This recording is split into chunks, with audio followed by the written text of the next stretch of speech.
Hey everyone, welcome. Sometimes the interviews speak for themselves. There's not much I can add to them. This is one of those.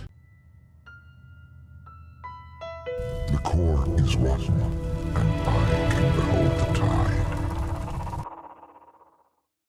This was an interview with Peter Cardwell on Talk Radio, Talk TV, speaking to Momus Najmi. Now, if you don't know, Momus Najmi is a Kuwaiti ex-Muslim, and he pretty much nails what a lot of us suspect, and that is that Islam is not compatible with Western cultures. But I'll let him speak for himself, and I'll let him speak for the faith, because he knows more about it than I do. But have a listen. Just looking back over the last 10 or 11 days at everything that's been said, this is very sadly not a new story, but new life has been breathed into it by Oldham Council, and specifically by Elon Musk and the political rows that are going on. I just wonder whether we're missing the fundamental issue here. I think so. We are, because the way that we're using the language as well around it. It's actually a 1400-year-old problem, and this is why we have to be precise with our language. So it starts with the problem of Islam itself, but there are various other differences or various other problems over here as well when it comes to the Pakistani community. So it involves the cultural issues that they have, and then the indifference that they have to the people over here. I want to get into all of that. Momus, just remind. I've spoken to you before, but just remind our viewers and listeners of the perspective you're coming from and your history. Yeah, so I left the religion 18 years ago, became an ex-Muslim at that time, but I'm kind of indifferent to Islam, so I don't really classify myself as an ex-Muslim. So are you from a Pakistani origin yourself? Yes, I've lived in Pakistan for 9 years, and my parents are from Pakistan, and I grew up in Middle East, so I have like different perspective of different Islamic countries. Yes, of course. Well, tell us that perspective now. Sorry to interrupt you there. No, that's right. So, I mean, in Kuwait, where I was born and raised, you wouldn't find this mentality, or you wouldn't find it as much, or it's very well hidden.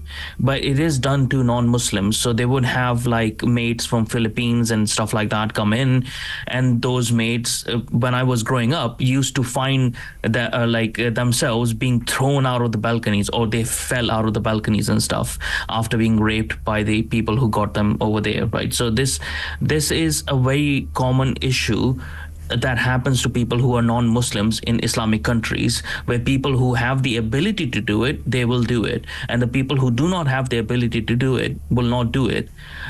And people who do not follow the religion properly won't do it as well. In Pakistan itself, there is a lot of cases, a lot of reported cases of sexual assaults and sexual violence against women. So that happens within Pakistan, and predominantly within the villages and rural areas where we're getting these Pakistanis from. So we're not really getting the cream of the crop when it comes to the Pakistani immigration. We're getting them from places that already have these issues. And they're not just issues that happen like randomly. There's a random guy who does it or whatnot. It is a cultural thing that is culturally accepted for them to do these things. So, and why is it culturally accepted? How on earth could the rape of a child be culturally acceptable to any culture? Well, I wouldn't say like it's culturally acceptable as such, but when it comes to non-Muslims, anything goes. Right, so because it was done by the Prophet themselves, I wouldn't say like raped or anything, but well, he did have sex slaves, right? So if the Prophet had sex slaves, I imagine the sex slave would not be willingly wanting to have sex, especially when you've killed their brothers and husbands, right, on the same day, as it has happened, reported in history what the Prophet did. So it's a culture then, right? So it becomes like, oh, if the Prophet has done it, in a way, it's acceptable for other people to do it as well, and to non-Muslims. So if they see themselves constantly in war with the West, which most of these people do, because when it comes to Pakistanis, they still are like aggrieved about the fact that Britain ruled over India. And destroyed their Mughal rule over India, right? So they still see themselves, these people, as they are at war with Britain. Are you making? I worry about making sweeping generalizations, and this is clearly not all Pakistani Muslims. We're talking specifically. Of course, it's not all of them, and clearly there are many Pakistani Muslims in this country who are totally law-abiding people who uphold British values. I wonder, why is it specifically a problem with Pakistani Muslims themselves? Why not Muslims from other countries? It's not. Go ahead. No, it's not. This is what I'm trying to get at. Like the language issue. Like if we call them grooming gangs, well, they're not really grooming gangs. Yeah. If we call them pedophilia, they're not actually pedophilia ones. They're going for the most vulnerable people, right, and the most easiest targets for them. They are pedophiles, though. It's right. Is it not factually correct to call them pedophile gangs? Well, they would do it to any age, whichever one is vulnerable enough for them, right? So there is a element of pedophilia attached to it, but it's not driven by pedophilia. It's driven by other things as well, right? So, and what leads you to that conclusion? Because within Pakistan, such people would commit such crimes to any age of people, right? They're not. So it's to do with the vulnerability. Yeah, it's to do with vulnerability. Is there not? I mean. Sorry, I don't quite know how to phrase this question, but is there an element? I don't even know how to express this point, but the age of consent, is that even a thought in people's minds when they're there? Well, or they just the think, thing is, like, there is no age of consent when it comes to it, right? So because the Prophet married a 6-year-old girl and then consummated the marriage when she was 9 years old, the age of consent for them is very different as it is to us, right? So the modern Muslim who is more educated, not just himself educated or herself educated, but their families are educated, they would ignore those rulings or those sunnah of the Prophet. They would not follow those rulings of the Prophet. But overall, Sharia cannot say that you cannot marry someone younger, as the Prophet has already done it, right? So, but back to that point of, it's not just Pakistanis, it's just because we have the biggest population of Muslims that we have in England and in Britain is of Pakistani origin. So that's why it's more predominantly Pakistanis that are happening. I understand. In the north, there are Syrian gangs as well. In Finland, there's Syrian gangs that operate, and there's Algerians, there's Moroccans, there's Egyptians. Like, it's all the Muslims, especially who are from a non-educated culture or impoverished culture and stuff. Where is the exercising it? I mean, you've talked about the teachings of the Quran, as you put it. You've talked about the example or the bad example in this particular instance, in this particular discussion of what Muhammad did. Tell me about those. Tell me about the cultural issues in regard to Muslims who are educated, who are people who understand British values, who understand what's right and wrong. Are there, I mean, I've just heard almost a deafening silence from so many parts of the Muslim community. I'd love to hear a load of imams coming out and saying, do you know what, this is a problem, we shouldn't tolerate it. Any non-consensual sex of in any way, never mind involving paedophilia, never mind involving children under the age of consent or children in general, is totally unacceptable. It shouldn't happen. It's completely antithetical to all our values. Where are those people? So, like, now there's different elements to it, right? So now when it comes to imams, you have to see who is funding the mosques, right? If the mosques are not being funded by the community, but they are being funded by foreign powers, can those imams, even if they think it's not the right thing to do, which rarely they actually think it's the right thing to do, but if they don't think that it's the right thing to do, can they actually say it? Because actually saying that, they'll have to follow that up with, we are not at war with Britain, we are not at war with the West. Right, that's not what their funders at the back would be saying, like Qatar or Iran, or if they are funding them, right?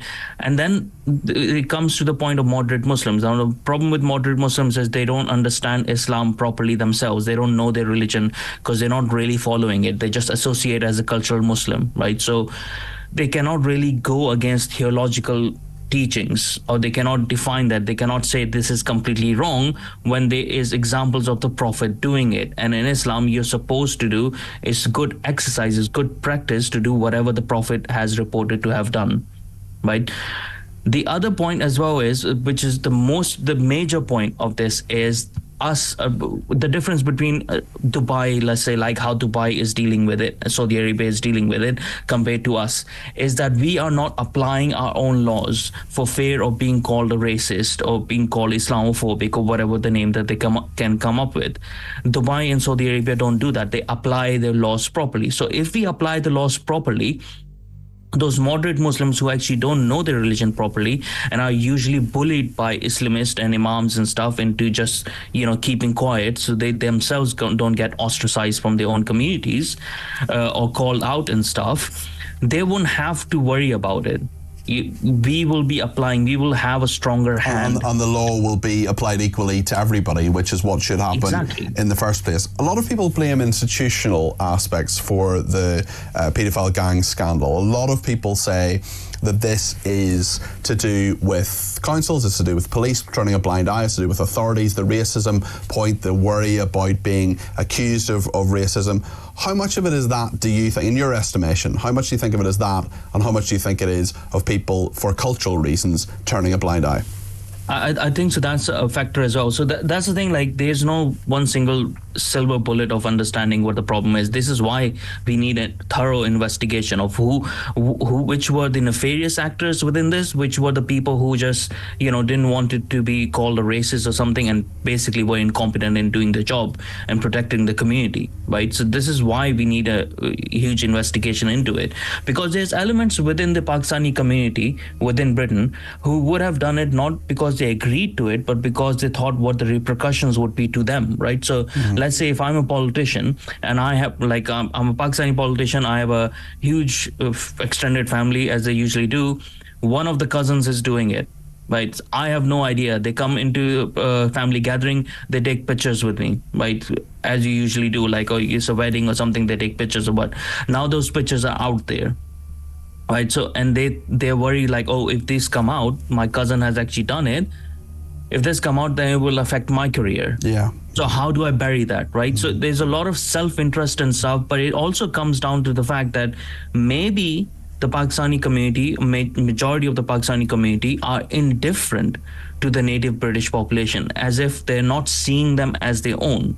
Because if they saw them as their own, and they saw that their daughters then, because if they associate themselves with British native population, that their daughters are getting raped, maybe they would be more active. It just shows to me that whether you are moderate or conservative Muslim, however you might be, they're just not seeing the British population as their own, because they haven't come out at all.